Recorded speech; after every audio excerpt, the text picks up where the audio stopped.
High, good evening সবাইকে। Happy women's day সবাইকে। আজকে কথা বলবো টাইপ 2 ডায়াবেটিস নিয়ে। একটা গবেষণা নিয়ে কথা বলি, চলুন জেনে আসি। 2015 সালে টাইপ 2 ডায়াবেটিস নিয়ে দুইটা গ্রুপের একটা রেজাল্ট আছে। সেটা হচ্ছে যে রিসার্চাররা যখন রিসার্চ শুরু করে তখন টাইপ 2 ডায়াবেটিসের দুইটা গ্রুপ করে নেয়। তারা প্রত্যেকে ডায়াবেটিস আক্রান্ত ছিল। একটা গ্রুপকে বলা হয় তোমরা নিয়ম মেনে খাবার খাওয়া, দ্যাটস মিন যে একটার পর একটা কোনটার পরে কোনটা খেতে হবে সেটা তারা নির্ধারণ করে দেয় রিসার্চাররা। আর একটা গ্রুপকে বলা হয় যে তোমরা অ্যাজ ইউজুয়াল যেভাবে প্রতিদিন তোমরা খাচ্ছ তোমাদের মনের মতো করে তোমরা খেতে পারো, কোনো সমস্যা নেই। লাস্টে দেখা গেল যারা নিয়ম মেনে খায়নি, ঠিক আছে, তাদের ডায়াবেটিস 73% বেড়েছে। আর যারা খেয়েছে নিয়ম মেনে তাদের 73% কমে গেছে। বুঝতে হবে, যারা নিয়ম মেনে খেয়েছে তাদের ডায়াবেটিসের যে মাত্রা, ইনসুলিনের যে মাত্রা, সেটা 73% কমে গিয়েছিল। ঠিক আছে, তো চলুন আমরা জেনে আসি এটা কেন হলো। মূলত বিষয়টা হচ্ছে যে আপনি যখন নিয়ম মেনে খাবেন, আগে জেনে আসি সেই নিয়মটা কি। রিসার্চার বা গবেষকরা যে নিয়মটা করে দিয়েছিলেন, নির্ধারণ করে দিয়েছিলেন, সেখানে তারা খাবারকে 4টা স্টেপে খেতে বলেছিলেন এবং 4টা স্টেপে 4 ধরনের খাবার খেতে বলেছিলেন সারাদিনে।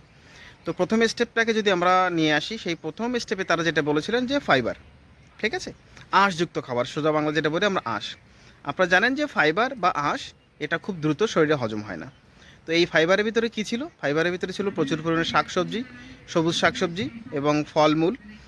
এর ভিতরে আপনার লাল শাক, পুঁই শাক, পাতাকপি, বাঁধাকপি, গাজর, মূলা, টমেটো, আপেল, বেদানা, যে কোনো ধরনের ফল, এটা প্রচুর পরিমাণে ফাইবার থাকে। ঠিক আছে, এখন এই প্রথম ধাপে এই ফাইবার তারা খেয়ে নিয়েছিল এবং দ্বিতীয় ধাপে তারা যেটা খেয়েছিল, দ্বিতীয় ধাপে খেয়েছিল হচ্ছে আপনার ফ্যাট জাতীয়, সরি ফ্যাট নয়, দ্বিতীয় ধাপে খেয়েছিল হচ্ছে প্রোটিন।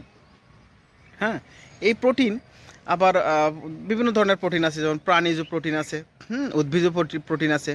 এর ভিতরে আপনি প্রথম ধাপে ওরা খেয়েছিল সেটা হচ্ছে যে বিভিন্ন ধরনের বাদাম, তারপরে হচ্ছে যে বিভিন্ন ধরনের ছোলা, এই ধরনের খাবার, মানে বীজ বীজ যেগুলো, এই প্রোটিনগুলো নিয়েছিল। এবং দ্বিতীয় ধাপে প্রোটিনে নিয়েছিল তারা প্রাণীজ কিছু প্রোটিন, সেখানে ডিম ছিল, সেখানে চিকেন ছিল, সেখানে বিভিন্ন ধরনের মাংস ছিল, এই যে এইটা। এবং তৃতীয় ধাপে তারা নিয়েছিল ফ্যাট। ফ্যাটগুলোর ভিতরে কী কী ছিল? ফ্যাটগুলোর ভিতরে ছিল আপনার দুধের ফ্যাট ছিল, দুধ ছিল, পনির ছিল, বাটার ছিল, এই যে হাই ফ্যাট ডায়েট যেগুলো যেগুলো আপনারা একটু পছন্দ করেন, ঠিক আছে, হাই ফ্যাট ডায়েট অনেকে আছে, অনেক কিছুই আছে, এই ফ্যাট ডায়েট নিয়েছিল। এবং চতুর্থ ধাপে এবং ফাইনাল ধাপে তারা যেটা খেয়েছিল সেটা হচ্ছে কার্বোহাইড্রেট। এই কার্বোহাইড্রেট কিন্তু আবার দুই ধরনের। এই কার্বোহাইড্রেট ভেতরে এখন যদি আমরা কার্বোহাইড্রেটকে নিয়ে কথা বলি, এই কার্বোহাইড্রেট বা শর্করা দুই ধরনের কার্বোহাইড্রেট, ঠিক আছে, দুই ধরনের শর্করা হতে পারে। ঠিক আছে, একটা হচ্ছে স্টার্চ জাতীয় আর একটা হচ্ছে চিনি জাতীয়। এই স্টার্চ জাতীয় শর্করার ভেতরে আপনারা চিন্তা করেন, এখানে ভাত আছে, রুটি আছে, আলু আছে, গম আছে, জব আছে, ঠিক আছে, এটা এক ধরনের শর্করা। এটা প্রথমে খাবেন। দ্বিতীয় ধাপে যে শর্করার কথা বলবো সেটা হচ্ছে যে বিভিন্ন ধরনের জুস, বিভিন্ন ধরনের ফলের জুস, ঠিক আছে, বা বিভিন্ন ধরনের জুস, যে আইটেমগুলো এই হাই শর্করা, যেগুলো হাই কার্বোহাইড্রেট বা আলু টালু, যে যাই বললাম আর কি, এগুলো আপনারা তাদেরকে দ্বিতীয় ধাপে দেওয়া হয়েছিল এই কার্বোহাইড্রেট লেভেলের। ঠিক আছে, এইটা হওয়ার পরে দেখা গেল যে যারা নিয়ম মেনে খেয়েছিল তাদের শর্করার পরিমাণ বা সরি আপনার রক্তে গ্লুকোজ স্পাইক বলেন বা ইনসুলিনের পরিমাণ যেটাই বলেন, 73% কম বেড়েছিল যারা নিয়ম মেনে খায়নি তাদের থেকে। ঠিক আছে, তাহলে বুঝতে পারতেছেন নিয়ম মেনে খাওয়ার কতটুকু গুরুত্ব রয়েছে এখানে। আবার দেখুন, এই যে আপনারা এই যে খাবারগুলো দেওয়া হলো, ঠিক আছে, আমরা কিন্তু মাঝে মাঝে এমন কিছু খাবার খাই যে খাবারগুলো আমরা আসলে এই যে প্রকার আমি বললাম 4 প্রকার, এই প্রকার ভেদের ভিতরে নিয়ে আসতে পারি না। যেমন বিরিয়ানি, চিকেন বিরিয়ানি, মাটন বিরিয়ানি, পাশাপাশি পিৎজা, বার্গার, স্যান্ডউইচ, এই যে খাবারগুলো, এটার ভিতরে কিন্তু সব ধরনের খাবার মিক্স থাকে। সব ধরনের খাবার মিক্স থাকে বলছি, এখানে কার্বোহাইড্রেট থাকে, ফ্যাট থাকে, প্রোটিন থাকে, হ্যাঁ, ফাইবার থাকে, সবই মিক্সড থাকে। যখন এই ধরনের খাবার খাবেন তখন সেটা কীভাবে খাবেন? ঠিক আছে, সেজন্য গবেষকরা পরামর্শ দিয়েছেন যে যদি আপনি এই ধরনের খাবার খান, সেই খাবারের পূর্বে অবশ্যই আপনি সবজি জাতীয় বা মিক্স ফ্রুটস জাতীয় কিছু খাবারকে আপনি অর্ডার করবেন। অথবা যারা নিয়মিত স্বাস্থ্য সচেতনের সাথে খাওয়া দাওয়া করেন তাদের উচিত তাদের ব্যাগে তাদের কাছে কিছু ফলমূল রাখা। ঠিক আছে, যদি রাখেন তাহলে দেখবেন যে এই ধরনের খাবার যখন আপনি অর্ডার করবেন ঠিক তার পূর্বে আপনি এই খাবারটা খেয়ে নেবেন।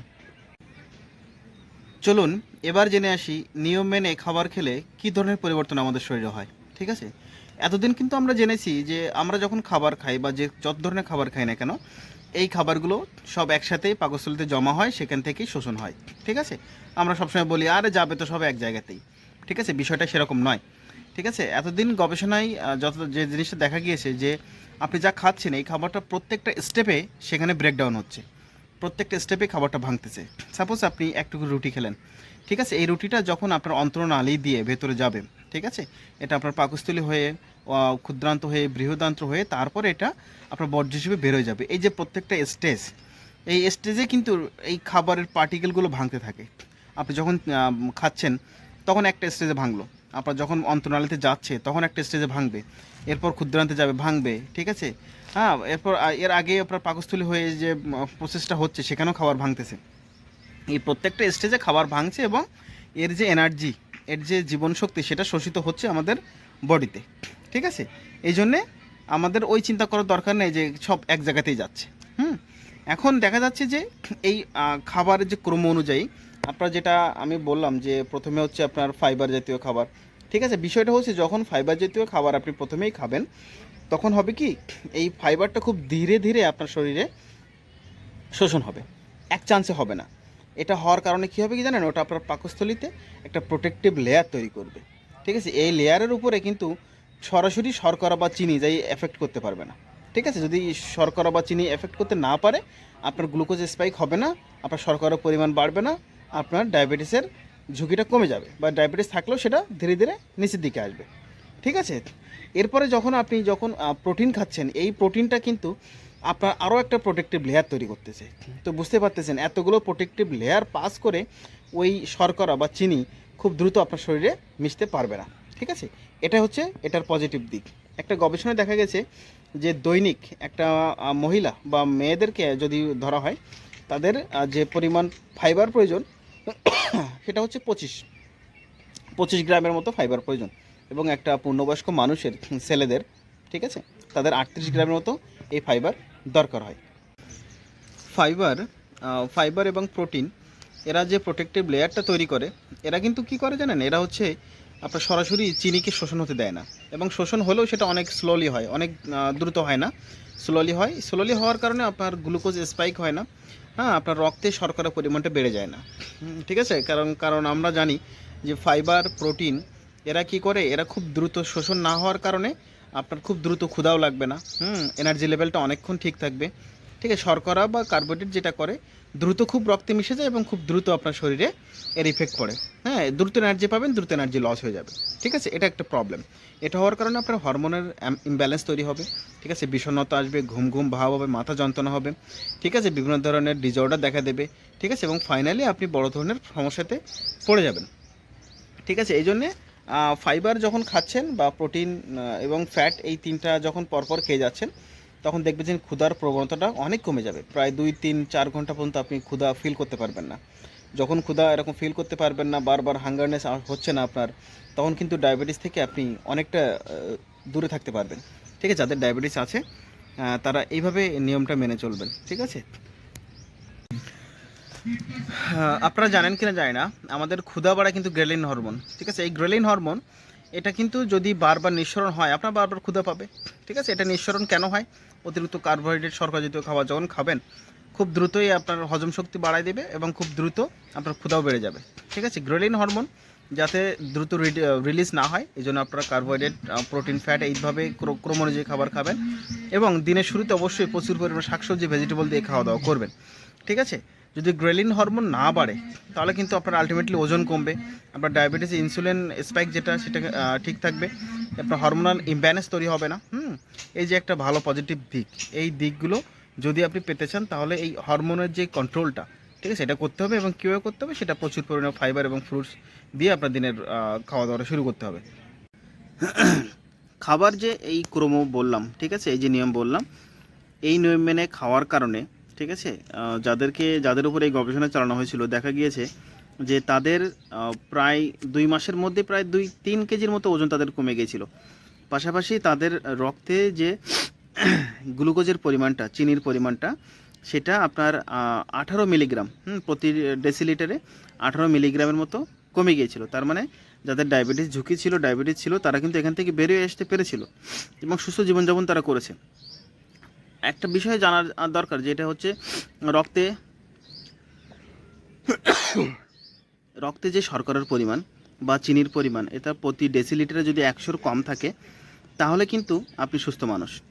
কিন্তু প্রতি ডেসিলিটারে যদি এটা 100 থেকে 120, তাহলে এটা আপনি ডায়াবেটিসের ঝুঁকিতে আছেন। এবং 120-এর ওপরে যদি যায় প্রতি ডেসিলিটারে এই চিনির পরিমাণ, তাহলে আপনি পুরোপুরি ডায়াবেটিস 2-তে বা টাইপ 2 ডায়াবেটিসে আক্রান্ত। এখন দেখুন, যে ব্যক্তি ডায়াবেটিসে আক্রান্ত ছিলেন তার তার যে প্রতি ডেসিলিটারে যে 18 মিলিগ্রাম কমে গেল, ঠিক আছে, তার মানে তার যদি 120 থেকে থাকে ওই মুহূর্তে চিনির পরিমাণ, সেখান থেকে 18 কমে গেল, তার মানে সে টাইপ 2 ডায়াবেটিস থেকে বের হয়ে আসলো। ঠিক আছে, তাহলে এই যে একটা ভালো দিক, এটা কিন্তু এই গবেষণায় উঠে এসেছিলো। এই জন্য চেষ্টা করবেন নিয়মিত এইভাবে খাবারের ক্রম অনুযায়ী খাবারগুলো খাবার, এবং দিনের শুরুতে কখনোই কার্বোহাইড্রেট খাবেন না, খুব বেশি চিনি মিষ্টি জাতীয় খাবার। তারপর হচ্ছে যে ওই যে মিষ্টি আলু বলি, সরি গোল আলু, মিষ্টি আলু নয়, গোল আলু, ওই যে আলু ভর্তা, ডাল ভাত, এগুলো একসাথে খাবেন না। এখন অনেকে বলতে পারেন যে এটা তো টাইপ 2 ডায়াবেটিস যাদের হয়েছিল তাদের নিয়ে গবেষণা, এখন যাদের ডায়াবেটিস নাই তারা কি এটা মানবে কিনা? অবশ্যই গবেষণা এটাও দেখা গিয়েছে যে যাদের ডায়াবেটিস নাই বা টাইপ 2 ডায়াবেটিস নাই, তারা যদি এই কর্ম অনুযায়ী খান, আপনার টাইপ 2 ডায়াবেটিস হওয়ার ঝুঁকিটা কমে যাবে এবং এটা থাকবে না, এক প্রকার বলতে পারি। এটা গবেষণা থেকে দেখা গিয়েছে, এটা আমার কথা নয়। ঠিক আছে, এই জন্যে এই ক্রম অনুযায়ী খাবেন এবং দিনের শুরুতে কখনোই কার্বোহাইড্রেট দিয়ে শুরু করবেন না, শাকসবজি ফলমূল দিয়ে শুরু করুন, এবং যত দিন গড়াবে তত এই খাবারের পরিমাণটা একটু কমায় দিবেন। ঠিক আছে, ভালো থাকবেন। সবাইকে শুভ বিকাল এবং আবারও হ্যাপি উইমেন্স ডে।